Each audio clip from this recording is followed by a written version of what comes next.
Shalom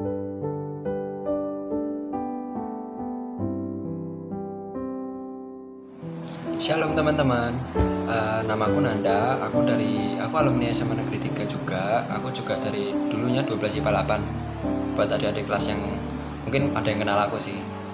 Ya aku mau kesaksian dikit aja, cerita tentang gimana sih peran Tuhan, kayak maunya Tuhan tuh apa dalam kehidupan kuliahku, jurusan aku dan lain-lain ya. Aku mau cerita sedikit buat kalian yang masih khawatir, yang masih takut, mungkin bingung sama jurusan-jurusan yang banyak itu. Nah, mungkin aku mau cerita sedikit supaya kalian bisa ngerti gitu gimana sih peran Tuhan dalam kehidupan kita. Terus khususnya sama kalian yang sampai saat ini masih online. Aku tahu banget perasaan kalian yang kelas 11 online, terus kelas 12 juga online. Bener-bener kalian tuh menurut aku mostly dari kalian pasti nggak ngerti materi sama sekali. Ya paling tugas juga mencontek, ulangan juga tirunan dan lain-lain. Dan karena aku juga mengalami seperti itu kan kelas 12, jadi aku juga jujur aja nggak bisa mengikuti materi kelas 12 semenjak pandemi. Walaupun pakai Teams ya, aku nggak pernah bisa ngikutin. Aku mau cerita sedikit. Jadi awal aku kelas 12 itu kan aku udah online. Itu kayak dari awal tuh aku udah mikir, aku tuh mau masuk universitas ini dengan jurusan ini. Nah di situ awal-awal kelas 12 tuh aku udah benar-benar mulai banget serius belajar lah. Maksudnya dulu kan aku kelas 11 10 itu kan nakal-nakalnya lah. Kelas 12 aku udah serius. Nah kelas 12 itu kan aku mikir, wah kayaknya aku nggak bisa ikut materi IPA nih, susah, apalagi aku UTBK nya linjur aja ya. Dulu sebenarnya aku punya cita-cita buat masuk ke jurusan teknik sipil, arsitek kalau nggak salah, yang pokoknya kayak gitu dunia itu. Tapi kan itu harus IPA tuh, jadi kayak aku harus ngejar IPA, fisika, matematika itu harus. Nah di sini aku mau kasih tahu kalau aku tuh IPA tapi linjur. Jadi dari awal kelas 12 tuh aku udah nggak mau fokus sama pelajaran sekolah, karena isinya hitung-hitungan semua kan. Dan aku tuh lebih pilih aku beli buku The King Sosumnya, nggak promosi. Aku beli itu buat belajar sosum yang geografi aku dapat, terus sejarah aku dapat. Yang nggak dapat adalah sosiologi sama ekonomi. Nah itu dua materi itu tuh aku nggak dapat. Habis itu aku bingung, itu benar-benar aku harus ngejar yang IPA atau ngejar dua mata pelajaran baru gitu. Dan akhirnya aku memutuskan untuk dua mata pelajaran yang baru aku kejar itu. Terus habis itu kan belajar gitu, tapi aku benar-benar pure aku belajar dari buku itu doang. Sama dulu tahunku itu ada namanya bimbel gratis dari mana ya aku lupa, deket sini Jagalan juga, deket Kerkov, aku lupa namanya. Itu aku udah bimbel situ, jadi ada ngerjain soal TPS, TKA gitu-gitu, sosum ya, aku kan sosum IPA tapi sosum, karena aku mau masuk di desain komunikasi visual. Kalau di desain komunikasi visual di UNS, karena aku milihnya UNS sama Malang. Nah kalau dua univ ini, PTN ini, mereka itu desain komunikasi visualnya ada, tapi dia masuknya sosum, beda sama Institut Teknologi Bandung, itu dia IPA. Aku pertama tuh mau masuk situ, tapi gara-gara aku lihat kondisi kayak gini, itu nggak memungkinkan banget, karena kan aku orangnya juga realistis. Kalau misalnya aku nggak bisa ya aku nggak bakal maksa, aku nggak ngikutin kayak gengsi orang gitu loh. Wah ini ITB bagus, wah nggak ITB, wah kurang pinter gitu-gitu. Aku nggak peduli sih, yang penting aku bisa kuliah sesuai passionku yaitu desain. Karena kan pada saat pandemi itu memang banget sering banget nyentuh sama hal-hal desain, fotografi, foto-foto estetik, menggambar dan sebagainya, itu aku paling demen di situ. Nah, singkat cerita udah H-14 apa H-21 lah dari UTBK-nya itu. Dari awal sampai hari-hari mendekati UTBK tuh aku berdoa banget serius sama Tuhan, kalau aku tuh minta di sini, aku tuh mau ditempatkan di desain komunikasi visual, kalau nggak di UNS ya Malang. Ini itu doa aku doa terus. Tiba waktunya UTBK, nervous, pasti semua nervous, karena semua pasti itu pertama kali kan. Beda lagi yang gap year mungkin ikut UTBK lagi, itu udah beda. Yang pertama kali masih nervous, aku sendiri juga nervous gitu, mengerjakan masuk ruangan pemeriksaan itu juga rasanya tuh bener-bener grogi banget. Cuman aku karena orangnya santai, jadi nggak keringat dingin ataupun kayak gimana ya, tangannya basah terus sepaneng mikir so nggak ngerjain soal gitu, bingung nggak, aku kayak biasa aja gitu. Ya aku enjoy. Sebelum aku ngerjain UTBK itu aku doa juga gitu. Di situ kan di satu ruangan tuh pengawasnya ada 4. Jadi mau contekan pun atau pensil jatuh pun itu pasti pengawas pasti lihat gitu. Dan itu nggak mungkin kan aku juga mencontek karena kanan kiriku tuh IPA gitu. Yang sosum tuh kayak diselang-seling jadi nggak bisa. Dan nggak perlu lah UTBK masa mencontek, itu kan demi masa depan kalian sendiri. Itu ngerjain, aku berdoa, Tuhan sekiranya Engkau mengizinkan aku di DKV, UNS ataupun malam, maka lancarkanlah pengerjaan UTBK aku ya Tuhan gitu. Singkat lah kan. Terus habis itu doa, terus setiap ada itu pilihan ganda, nggak ada esai, pilihan ganda A sampai D ya nggak salah. Terus pencet dalam nama Tuhan Yesus benar, dalam nama Tuhan Yesus benar gitu. Nah pada saat sudah selesai itu benar-benar ya udah lega gitu, karena kan pengumumannya itu kan 1 bulan setelah itu gitu loh. Jadi otomatis kayak kamu selesai UTBK itu kan benar-benar duh gimana ya UTBK aku lolos gak ya, itu kan 1 bulan. Aku kemarin pengumumannya lupa, kalau nggak salah itu 15 Juli itu pengumumannya. Itu singkat cerita 1 bulan itu aku menunggu ketidakpastian dari LTMPT itu. Terus ya udah pada tiba harinya aku tuh benar-benar deg-degan ya. H-3 H-2 tuh aku udah overthinking aduh gimana ya Tuhan.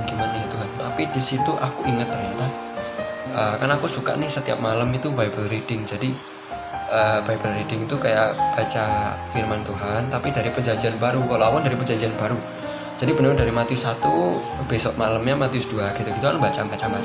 Nah baca itu 1 bulan ya, sebenarnya nggak 1 bulan pas nunggu itu sih, sebenarnya aku udah lama juga baca itu. Dan sekarang udah sampai awal Roma gitu kan ya, walaupun sampai segitu setidaknya aku bisa untuk memulai dulu lah itu. Di situ setelah menunggu 1 bulan ketidakpastian itu, H-3 H-2 kan bingung nih gimana ya. Ternyata aku ingat firman Tuhan di Matius 6 apa 7 gitu. Dia tuh bahas tentang hal kekhawatiran. Di situ kan aku pernah baca kalau Tuhan itu kayak jaga kita banget gitu loh. Kayak maksudnya kayak kita kalau misalnya udah hidup di dalam Tuhan, maksudnya udah hidup bener lah, hidup di jalan Tuhan yang maksudnya harus benar gitu. Sebenarnya nggak ada yang perlu kita khawatirkan lagi, apapun itulah, maksudnya apapun itu. Kayak contoh nih, aku lihat dari adik-adik kelas dari kalian banyak banget yang kayak khawatir, overthinking, terus ketakutan tentang kuliah mungkin, ataupun kira-kira aku gap year, kira-kira jurusanku apa ya, kira-kira aku gimana. Sebenarnya kita nggak perlu khawatir gitu loh. Yang penting kita tuh percayakan semua pada Tuhan gitu loh. Aku bukannya sok suci, aku sendiri juga manusia gitu. Aku sendiri juga masih belajar, aku sendiri juga masih dalam proses untuk bertumbuh lebih baik dan lebih baik gitu loh. Jadi aku ngasih tahu ke kalian ini karena aku sudah melewati masa kalian gitu loh. Yang tidak perlu kalian khawatirkan adalah pengumuman, pengerjaan. Yang penting kalian belajar, kalian juga punya positive mindset sama iman yang kuat gitu. Jadi nggak grogi, nggak bingung. Jadi pengumuman kalau keterima atau enggak juga senangnya tuh pasti, kalau keterima juga pasti senang banget. Dan kalau misalnya amit-amit kita nggak diterima, ya sakitnya mungkin mendalam ya, kecewaan juga mendalam. Oke, singkat cerita, pada pengumuman itu aku buka kan, aku juga berdoa sebelum buka, Tuhan kiranya Engkau mengizinkan aku di salah satu univ ini dengan desain komunikasi visual, dan berkati aku ya Tuhan, supaya ini tidak mengecewakan lah. Aku juga berharap seperti itu sama Tuhan kayak gitu. Tapi pada saat aku buka ya kan, sayang sekali Satya Narayana belum diterima. Masih ada kesempatan, jangan putus asa dan tetap semangat. Setelah aku dengar itu bener-bener rasanya tuh kecewa banget, bener-bener ya gimana ya. Aku ngasih tahu orang tua aku kan udah, aku kan jadi ngasih tahu mereka, ya mereka kecewa sama aku, dan aku juga kecewa sama diri aku sendiri gitu. Kenapa ya Tuhan gak ngizinin aku di sini? Tapi aku tuh mau taat gitu loh. Aku nggak kecewa sama Tuhan, aku tetap mau doa. Setelah buka itu kan tulisannya tuh kan kayak gitu. Terus kecewa. Setelah kecewa itu aku doa, Tuhan tolong tarik rasa kecewaku. Tuhan tolong maafkan aku atas apa aku udah berjuang semaksimal mungkin, tapi Engkau belum menghendaki aku di antara dua univ ini. Maka Tuhan, aku mau taat, aku tidak kecewa sama Engkau ya Tuhan. Tuhan tolong beri jalan, aku percayakan semua masa depan kepadamu. Terus besoknya itu kan cap 3 jari. Nah, cap 3 jari itu pada tanya-tanya nih teman-teman, kamu kuliah di mana? Kamu kuliah di mana? Oh, aku terima di sini, aku terima di sini, aku terima di sini. Aku di situ cuma kayak, aduh gimana ya aku gimana ya. Terus aku mau pulang kan. Itu pas aku OTW di Fingerprintnya Semaga Kerkop. Itu ada satu orang, dia orang International Hotel Management School yang aku kuliah sekarang di IHS. Yang mungkin kata-kata orang tuh mahal ya, memang mahal sih, memang bener mahal. Gak bohong aku, memang mahal. Di situ ada orang satu bapak-bapak, oh ya panitianya situ lah, dia tuh nanyain gimana mas sudah dapat kuliah belum. Aku kayak jaga gengsi kan, salahnya aku di situ jaga gengsi. Oh udah pak. Terus habis itu aku sempat kayak hatiku tuh tergerak, coba aku tanya siapa tahu aku tertarik, padahal kan aku belum keterima gitu. Nah habis itu aku tertarik. Nah dia jelasin semuanya, rangkaian pembiayaan, rangkaian kuliah, setelah kuliah nanti planningnya gimana, itu udah dijelasin semua gitu. Habis itu aku ternyata tertarik di sini. Terus habis itu aku ngomong sama ayahku kan, kira-kira pendaftarannya sekian. Terus biayanya per bulan tuh sekian. Itu tergolong mahal. Kalau aku boleh spill, nggak promosi, aku boleh spill aja. Uang daftar resminya di situ, uang daftar itu kalau daftarnya cepat, maksudnya dalam bulan itu dipatokan dari mereka, itu dipotong dari 16 juta, dipotong 3 juta, jadi 13 juta itu uang pendaftaran tok gitu loh. Dan itu mahal pastinya, karena kan kondisi pandemi kayak gini kita nggak tahu. Pasti kan ekonomi juga susah ya. Di situ aku juga percaya, wah Tuhan aku kayaknya di sini aja. Apa Engkau menghendaki aku di sini? Gitu. Aku gas terus, aku ngikutin, aku doain. Ternyata papaku ada uang. Aku nggak tahu dari mana. Aku cuma doa, ya kan? Aku cuma doa sama Tuhan yang biayain aku gitu. Tuhan, semua biaya ini berapapun jumlahnya Engkau yang biayai. Jika bapakku tidak bisa membayari, biarlah Bapak ini surga yang membiayai gitu. Itu 13 juta tuh nggak murah loh. Itu mahal. Dan juga bingung ngasihnya Pak. Aku juga nggak tahu dari mana. Itu benar-benar aku keterima. Sampai sekarang aku masih sudah bisa kuliah di IAS tuh aku seneng banget. Aku kayak doa, ya ampun Tuhan, ternyata rencanamu tuh di sini toh gitu. Maksudnya kayak ternyata maunya Tuhan tuh aku di sini gitu. Itu SPP-nya 2,8 itu sebulan. Itu berat banget loh asli untuk kondisi sekarang ya. Itu berat. Tapi aku nggak peduli lah, aku nggak khawatir juga, karena Tuhan udah ngasih aku univ yang terbaik buat aku, yang aku pasain selama aku 1 tahun belajar itu. Tuhan ngasih aku di situ gitu loh. Kenapa aku harus khawatir uang SPP, uang lain-lainnya kan? Dan di situ peran Tuhan yang luar biasa banget teman-teman. Jadi buat teman-teman yang mungkin masih ada rasa cemas dalam hati, masih kayak overthinking terus, khawatir gitu-gitu, menurutku nggak perlu ya. Karena semakin kamu dicekam ketakutan, semakin kamu dicekam kekhawatiran, nanti setan tuh malah makin ngerusak pikiranmu ya. Tak kasih tahu ya, yang ada nanti kamu malah, wah kayaknya aku nggak bisa kuliah, wah kayaknya aku gap year aja, wah aku gini. Masa kayak kamu semakin down. Yang ada kamu nggak punya planning ke depan gitu. Makanya kamu perlu percayakan semua pada Tuhan. Selain berdoa dan percaya, kamu perlu Bible reading gitu. Baca firman Tuhan itu penting banget teman-teman. Karena apa? Karena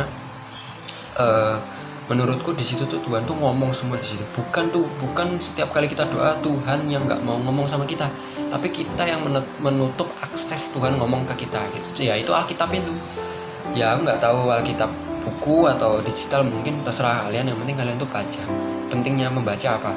Dulu aku juga orang itu malas banget baca Alkitab. Ngapain sih baca Alkitab, fontnya kecil-kecil, malas, nggak penting, dongeng, cerita-cerita gitu. Ternyata setelah aku baca dari Matius, Markus, Lukas, Yohanes, Kisah Para Rasul, kan aku udah sampai Al-Roma. Itu banyak banget peristiwa-peristiwa, hal-hal yang kayak perumpamaan, hal-hal yang berkaitan dengan kehidupan kita. Terkhususnya saat-saat ini ya, waktu-waktu kayak gini, masa-masa kita, masa-masa SMA, kuliah gitu-gitu tuh kita tuh kena banget gitu. Hal kekhawatiran, ketakutan, kecemasan, nah itu kayak gitu-gitu tuh biasanya kalau di Alkitab dibahas kayak gitu. Banyak banget. Kayak kalian tuh kalau baca ya, suatu saat nih ada masalah, ya aku gak perlu khawatir, santai aja, Tuhan memelihara aku kok gitu. aku bukannya sok suci ya, tapi kan karena aku udah ngalamin di masa-masa kalian, dan aku sendiri pun juga masih berjuang untuk hidup lebih baik lagi. Aku tuh kan orangnya toksik gitu-gitu, jadi aku juga belajar. Tapi Tuhan mau kita tuh, Tuhan tuh nggak lihat apa ya, nggak lihat cover, lihat hati. Jadi kita tuh mau berjuang gitu, kita mau percaya sama Dia ya, itu baca Alkitab.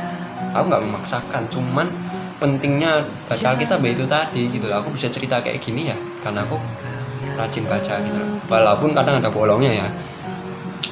Ya udah gitu aja kesaksianku, ya maaf agak lama ya, tapi semoga kesaksian ini bisa memberkati kalian semua.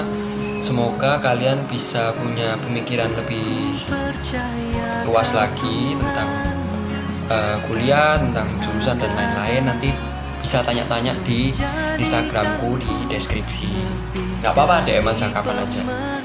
Itu kalau mau tanya-tanya nggak apa-apa, atau mau konsul juga nggak apa-apa. Oke, gitu aja kesaksian aku.